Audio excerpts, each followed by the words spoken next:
Meus irmãos em Cristo, a paz do Senhor Jesus, como vai você, sua família? Espero que esteja tudo bem e que as bênçãos do Senhor estejam continuamente sobre sua vida e casa. Amém? É um prazer muito grande poder estar aqui por mais esta oportunidade e poder compartilhar com os irmãos a nossa lição da Escola Bíblica Dominical. Nessa oportunidade, nós estamos na lição de número 11, que traz o seguinte tema: atributos da unidade da fé, humildade, mansidão e longanimidade. Vou repetir o tema: atributos da unidade da fé, humildade, mansidão e longanimidade. Ok? Então este é o nosso tema que estaremos estudando nesta lição, ok? O nosso textual está na carta aos Efésios, capítulo 4, versículo 1, que diz: rogo-vos, pois, eu, o preso do Senhor, que andeis como é digno da vocação com que fostes chamados. Ok? A verdade prática diz assim: a unidade na igreja depende de que os crentes evidenciem no cotidiano a humildade, a mansidão e a longanimidade. Ok? Então nós vamos ver esta importante abordagem aqui em nossa verdade prática. Certo, irmãos? A leitura bíblica em classe está em Efésios capítulo 4, versículo 1 ao versículo 4, e Colossenses capítulo 1, versículo 9 ao versículo de número 12. Ok? Objetivo geral: mostrar que a unidade na Igreja de Cristo é o resultado da humildade, mansidão e longanimidade na vida dos crentes. Objetivos específicos, que são 3 objetivos. Primeiro objetivo: explicar que a humildade é uma virtude indispensável para a comunhão. Segundo objetivo: enfatizar que a mansidão produz crentes que promovem a paz e a conciliação. Terceiro objetivo: frisar que a longanimidade capacita o crente a ser tolerante com as falhas alheias. Ok? Então nós iremos hoje fazer uma abordagem, não é, importante sobre este tema proposto, este tema apresentado. Na nossa introdução, o autor diz assim: após concluir a oração intercessória em favor da igreja e ao mesmo tempo estimular os cristãos a viverem para a glória de Deus, o apóstolo passa a enfatizar a necessidade da unidade dos crentes. Ok? Então, o apóstolo Paulo ele vai agora falar a respeito da unidade cristã, a unidade dos crentes. Isto registrado em Efésios, capítulo 4, versículo 1 ao 16. Diz o autor, ainda na introdução: assim, nesta lição estudaremos as virtudes fundamentais: humildade, mansidão e longanimidade. 3 importantes virtudes: humildade, mansidão e longanimidade, que levam a igreja a viver uma perfeita unidade conforme a palavra de Deus. Então, a mecânica desta lição, ela é bem simples. O autor vai propor o seguinte: que essas três importantes virtudes, não é? A saber, humildade, longanimidade, não é? E mansidão. Olha só, humildade, mansidão e longanimidade são virtudes que promovem a unidade cristã, certo? Então a nossa lição ela vai trabalhar nesse aspecto, nesse propósito, nesta proposta. Ok, irmãos? Humildade, mansidão, longanimidade. Humildade, mansidão, longanimidade. Estas três virtudes cooperam para a unidade cristã, certo? Então, esta é a mecânica, esta é a sistemática desta lição.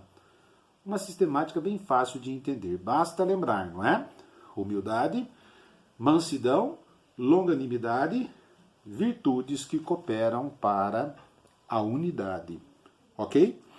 Então é isso que nós veremos nesta importante lição. O primeiro ponto diz assim: para haver unidade é preciso humildade. O autor diz: a humildade é uma virtude imprescindível para o fortalecimento da comunhão cristã. Espera-se que os crentes sejam humildes, não somente diante de Deus, mas também entre eles. Muito importante esta colocação feita pelo autor. A humildade como um elemento presente não somente nesta relação com Deus, mas também na relação entre os irmãos em Cristo. Certo? A bem da verdade, eu acho que nem tem como enganar a Deus, certo? Querer ser humilde perante Ele e ao mesmo tempo ser arrogante perante os irmãos. Querer ser humilde perante Deus e ao mesmo tempo tratar o seu irmão na dinâmica da vida cristã com orgulho e soberba. É uma humildade que Deus nem sequer torna válida, ok? A bem da verdade, Deus olha para essa atitude e nem percebe um ato de humildade, mas um ato de hipocrisia, ok? O autor coloca para nós aqui, no subtópico 1, o modo digno do viver cristão. A conduta geral do crente é o destaque dessa seção da carta. O apelo apostólico é para que os crentes andem de modo digno da vocação. Isso está no capítulo 4, versículo 1. Ou seja, a nossa conduta diária deve corresponder à chamada recebida para ser um membro do corpo de Cristo, a igreja. Não é? A nossa conduta diária ela deve estar vinculada aos princípios cristãos. Dentre tais princípios e virtudes, temos a humildade, certo? Então, o meu comportamento, seja no âmbito da igreja, seja no contexto social em que estou inserido, deve ser um comportamento que anuncie o Evangelho, que anuncie o Cristo. Já dizia o pastor João Colenda Lemos que a Bíblia do crente é esta, né? 66 livros, esta é a Bíblia do crente. Mas a Bíblia do mundo é a vida deste crente, certo? Então a nossa vida deve transmitir a virtude cristã da humildade, certo? Não tem como dizer que sou seguidor de Cristo, que é o maior exemplo de humildade, e ao mesmo tempo ser eu soberbo, orgulhoso, arrogante, jacticioso. É uma contradição isto. Dizer que é cristão e viver comportamentalmente, né, longe destes princípios e virtudes que estão inseridos na vida de Cristo. Ok? O meu comportamento deve estar em perfeito equilíbrio, em perfeita conexão com as atitudes de Cristo. Ok? E o autor continua a nos dizer: isso pressupõe que o andar do cristão está diretamente relacionado com o nível de unidade que ele tem com Deus e com os irmãos, certo? Nesse sentido, a fim de desenvolver essa unidade, o apóstolo Paulo apresenta 3 virtudes essenciais: a humildade, a mansidão e a longanimidade, certo? Princípios estes que têm como foco fazer com que a unidade cristã seja fortalecida, ok? Muito importante isto.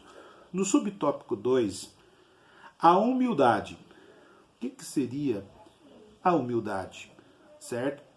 E o autor, em um momento aqui, desse subtópico 2, ele diz assim: na vida de Cristo é que a humildade aparece como virtude. Então, nós conseguimos perceber na vida de Jesus a presença da humildade, a virtude da humildade. A humildade está presente em Cristo, certo? Diz o texto de Filipenses, capítulo 2, versículos 6 e 7, não teve por usurpação ser igual a Deus, mas aniquilou-se a si mesmo, tomando a forma de servo. Então, Jesus, o Deus Filho, ok? Aquele que é chamado pelo profeta Isaías de maravilhoso conselheiro, Deus forte, Pai da eternidade. Pensem comigo. Pai da eternidade, príncipe da paz. Pensem, o Pai da eternidade, o Deus Filho, não é?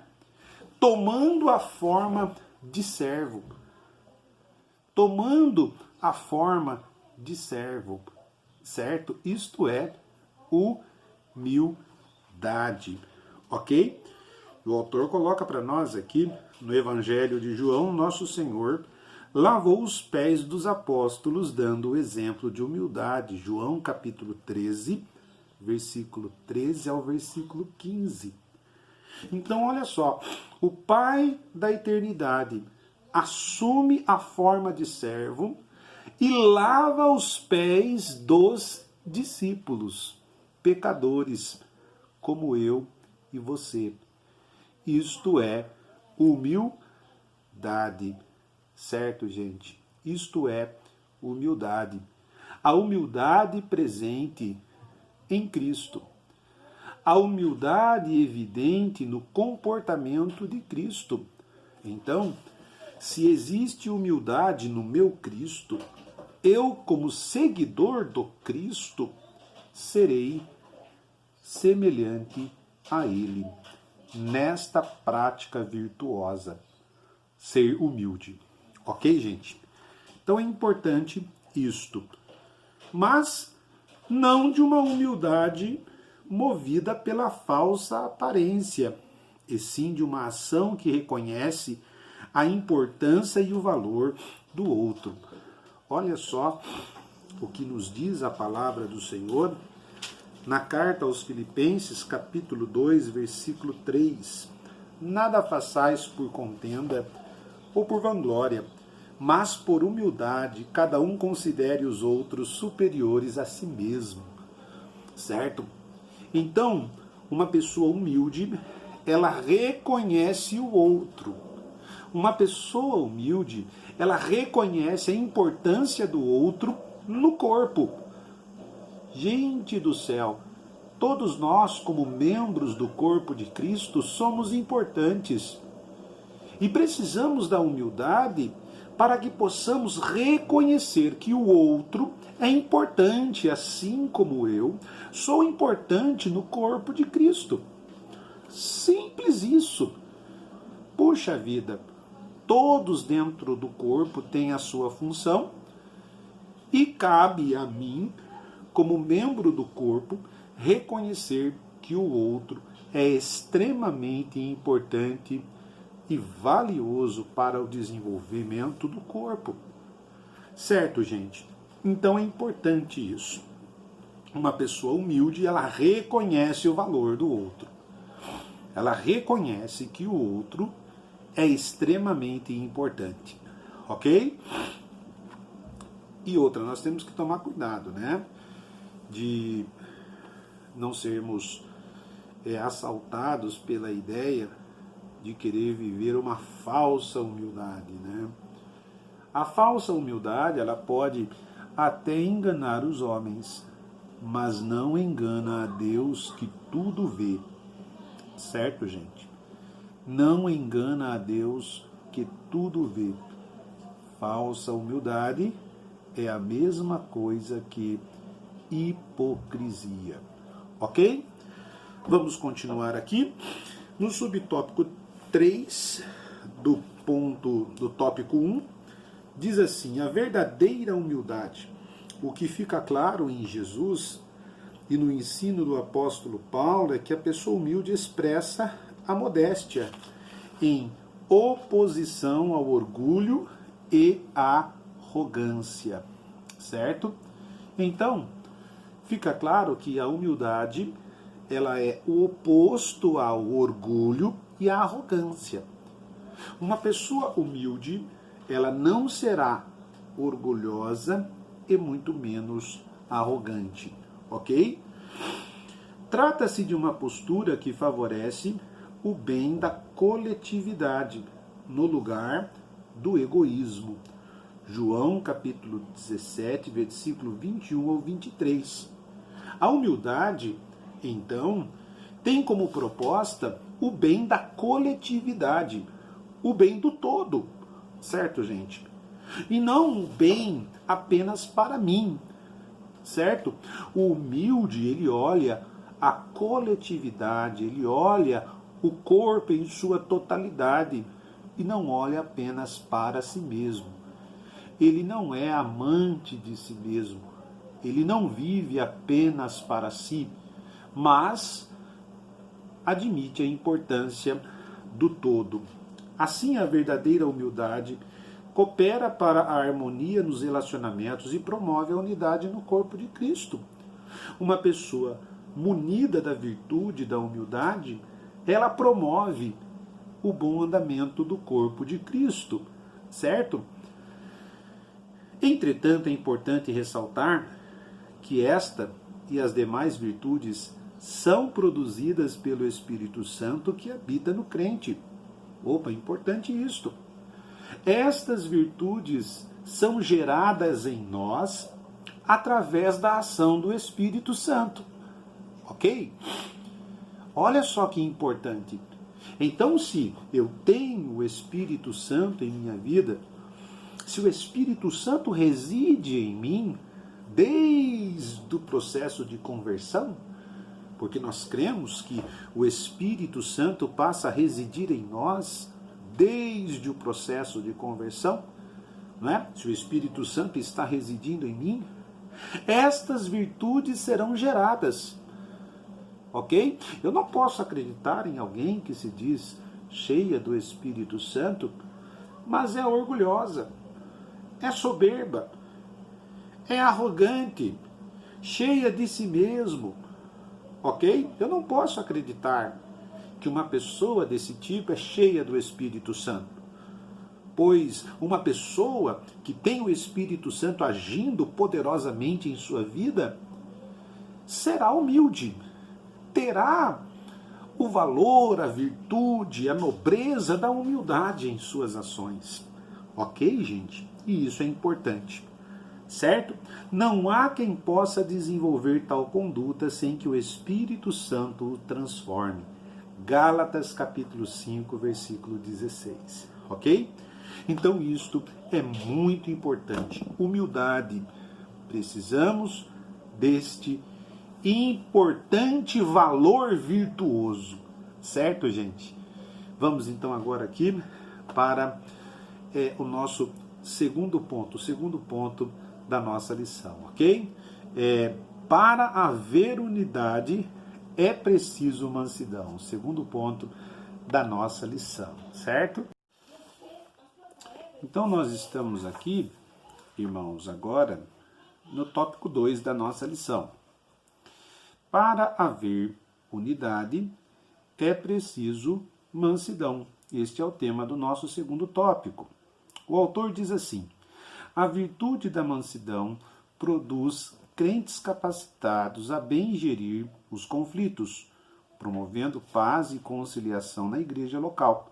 Então, uma coisa importante que a gente precisa entender é que a presença dos conflitos é inevitável dentro do contexto de qualquer realidade social. Certo, gente? Então, quando nós olhamos para a realidade da comunidade dos cristãos, nos deparamos também com a ideia de relacionamento social.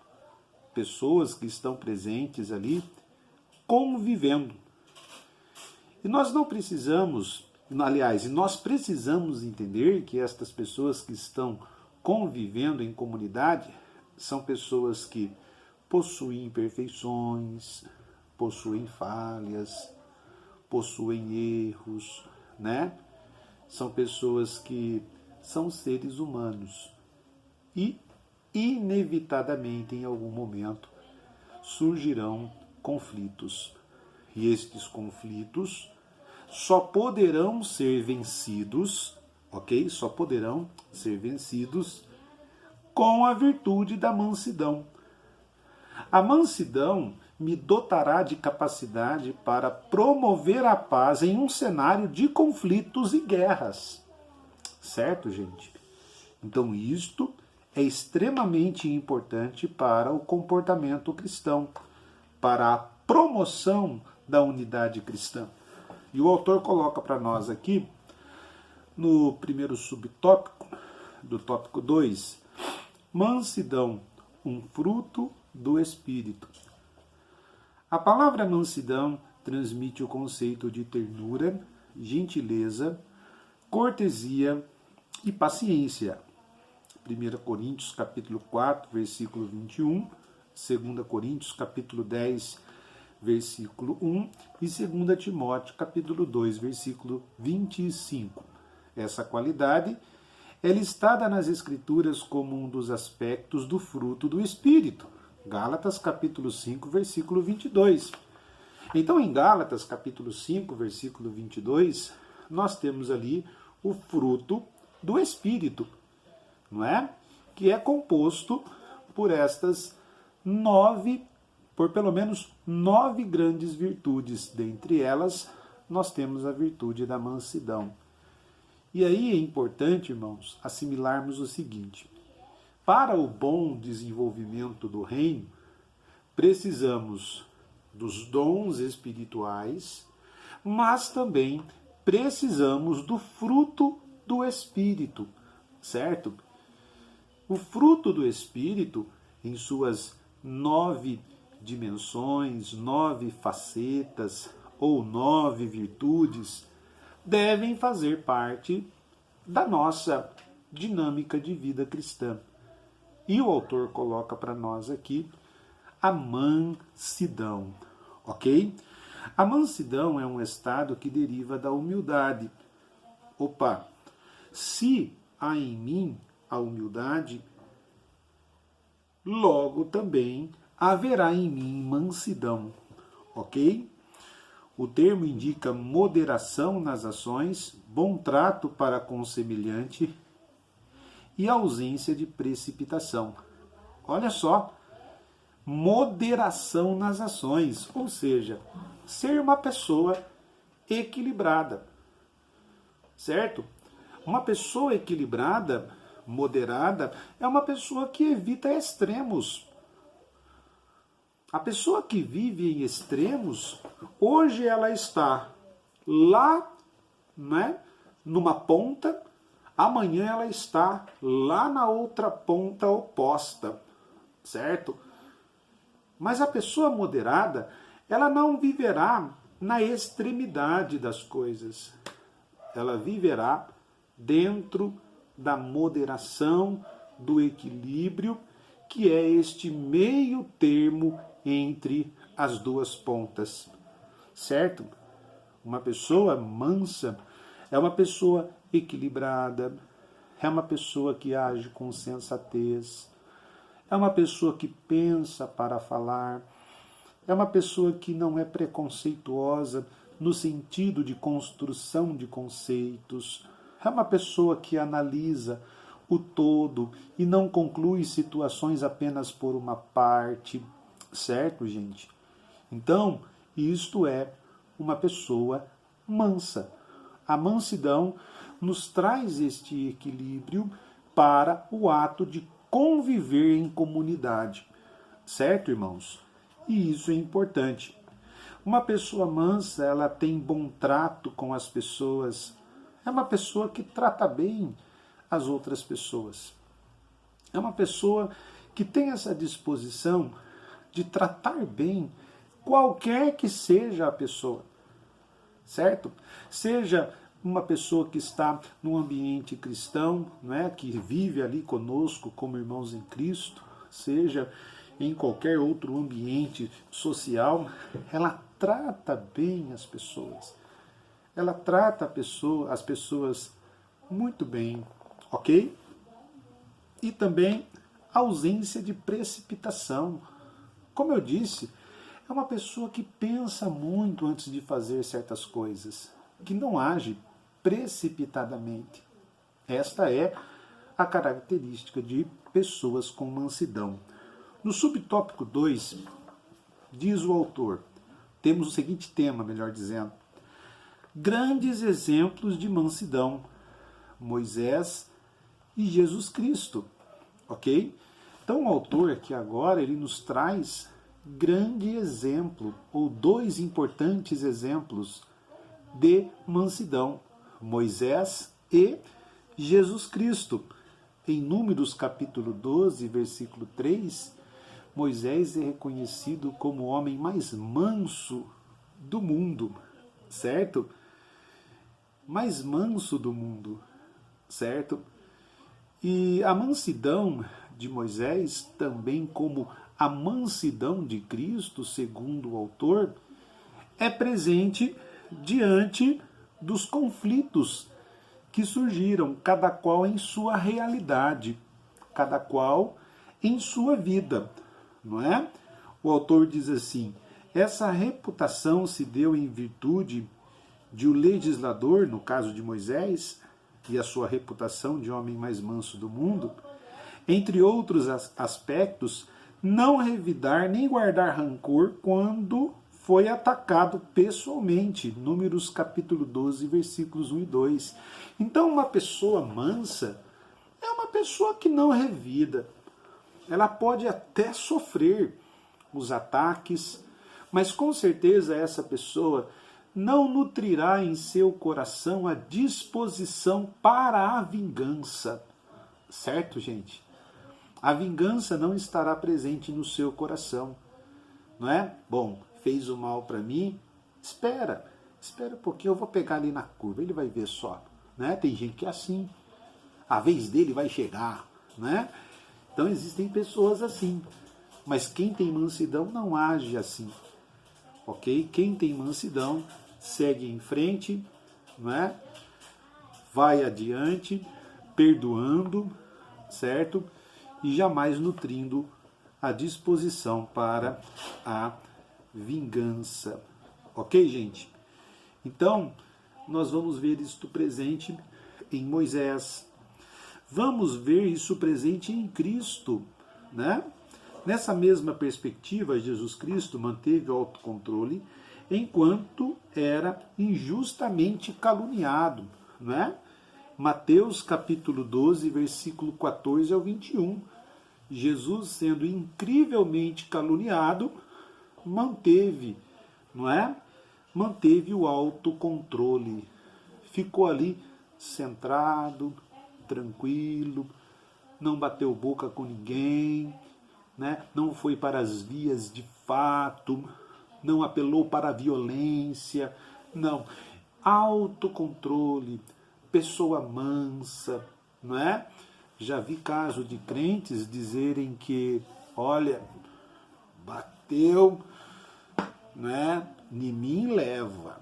Comigo é assim mesmo, olho por olho, dente por dente, bateu leva, né? Esse negócio de virar outra face, não, isso aí é para bobo. Bobo faz isso. Não, irmãos. Não é para bobo, mas sim para crentes cheios do Espírito Santo, que possuem a virtude da mansidão. Um crente cheio do Espírito Santo tem autocontrole. Ele domina as suas emoções, ele domina em Cristo os seus desejos e vontades, não é? Há momentos que o nosso desejo, a nossa vontade quer dominar as nossas ações, mas por sermos cheios do Espírito Santo, temos autocontrole nas nossas ações. Existem coisas que a gente quer falar que a gente não fala por ter autocontrole. Existem atitudes que queremos tomar que não tomamos porque temos autocontrole. Há em nós a mansidão, certo? Então isso é importante para a promoção da unidade do corpo de Cristo, não é? Como seria melhor se muitos dos filhos de Deus, dos cristãos, tivessem essa virtude. Com certeza o reino ganharia muito. Certo, gente? Isso é extremamente importante. Subtópico 3. A verdadeira mansidão. Pessoas com essa virtude são disciplinadas e capacitadas a perseverar na perseguição. Romanos capítulo 12, versículo 12 ao 14. A pessoa com mansidão, ela persevera mesmo quando perseguida. Ela vai adiante, mesmo recebendo oposição. Certo, gente? Uma pessoa mansa é uma pessoa perseverante mesmo em um cenário de perseguição intensa. Certo? Não revidam os maltratos sofridos, não se apressam a emitir juízo, né? A questão do preconceito, vai analisar com coerência, vai procurar saber o que é a verdade em determinado caso, ou no caso que está em pauta e discussão, e assim por diante, ok? Não cedem às provocações, nem dão espaço para ressentimento. Não tem ressentimento no seu coração. É uma pessoa mansa, é uma pessoa que não vai permitir que sentimentos de, não é, de ira, que sentimentos de tristeza por determinadas situações ocorridas no passado dominem o seu coração no presente e determinem suas ações no futuro, certo? É importante isso. Essa virtude não significa fraqueza ou inferioridade, pelo contrário, indica o mais seguro controle emocional, certo? Então uma pessoa que tem mansidão, sendo cheia, ela é cheia do Espírito, é uma pessoa que controla as suas emoções, como eu já disse, né? Sabe a hora de entrar, de sair, de agir, de não agir, e assim por diante, não se precipita, né? É importante isso.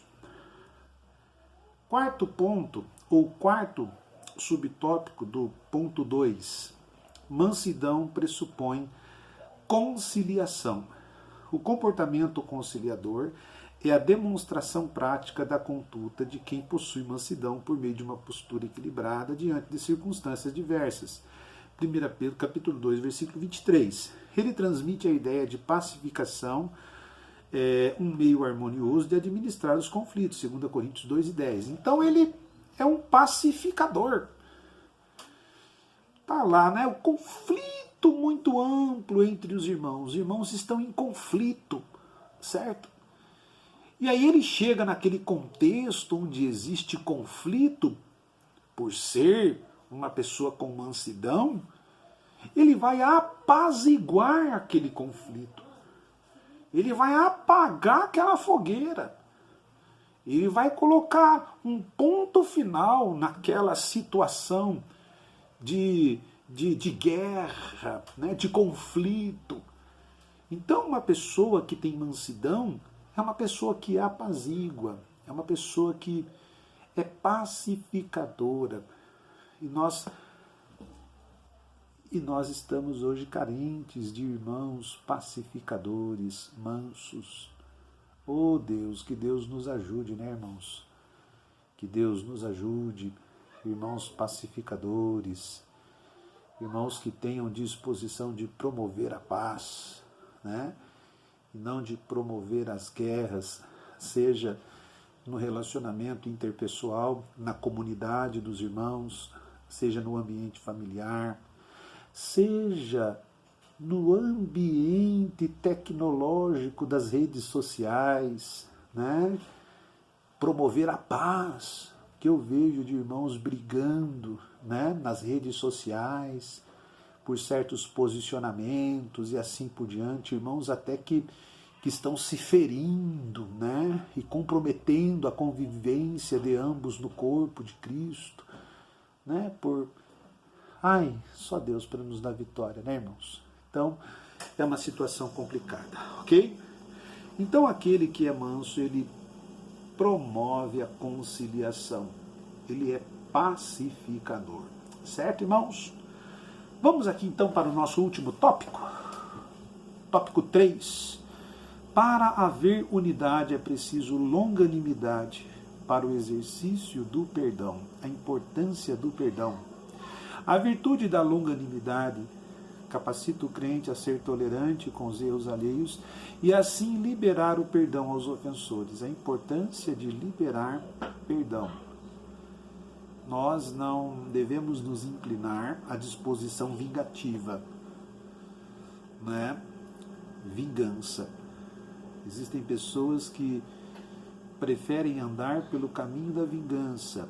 Eu acho muito interessante uma frase de certo pensador, e ele disse assim: você quer ser feliz apenas por um instante?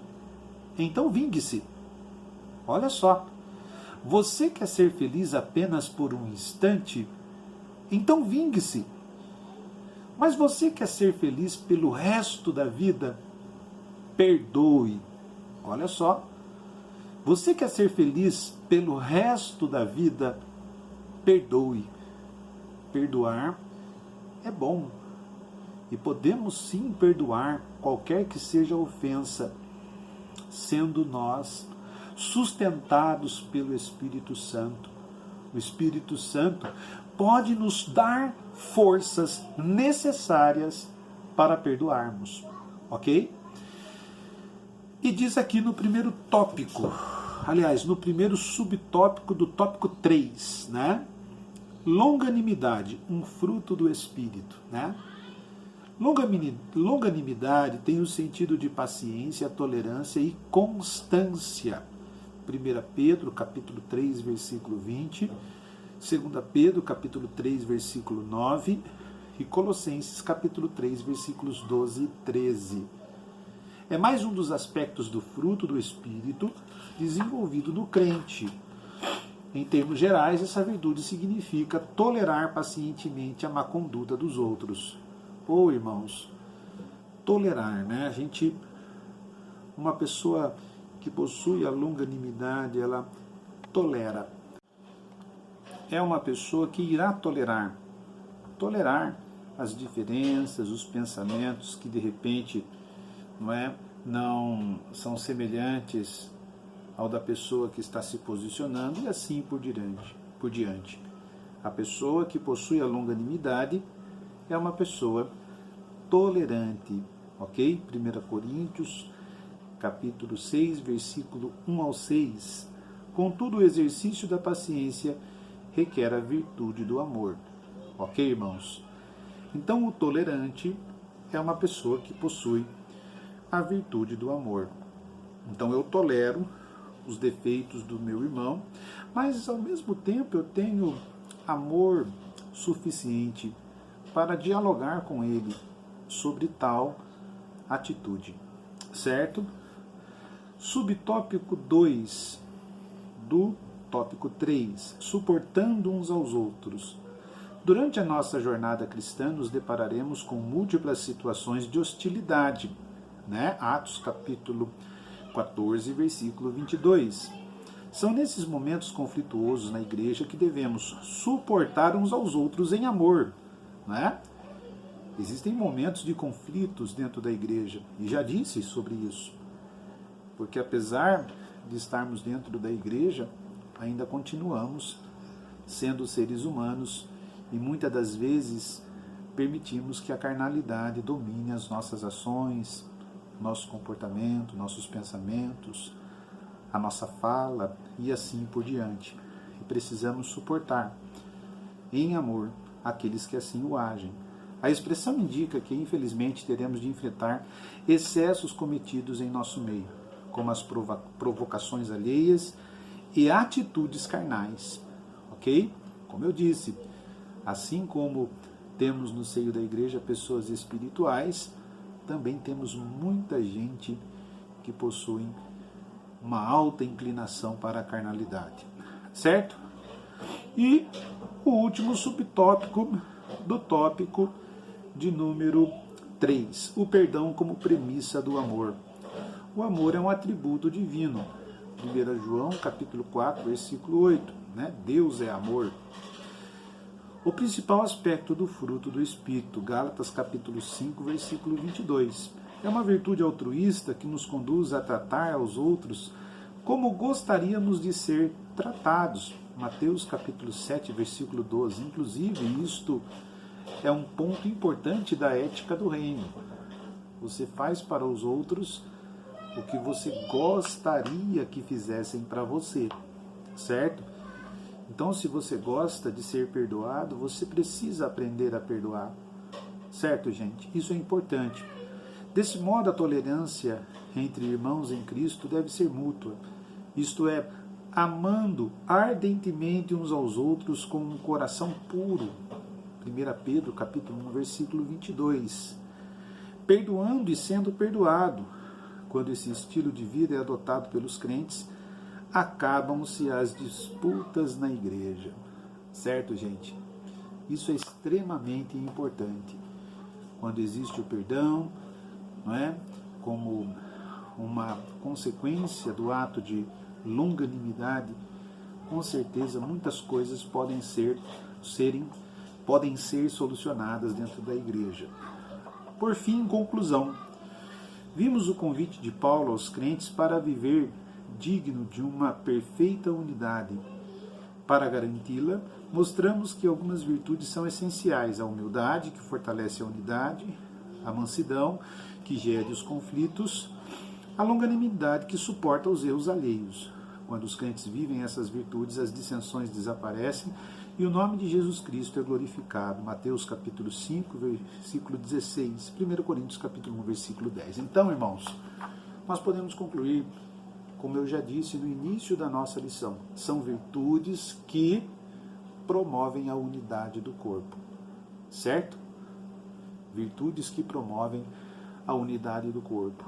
Humildade, mansidão, longanimidade. Que Deus em Cristo continue abençoando sua vida, sua família, em todas as áreas. Em nome de Jesus. Amém.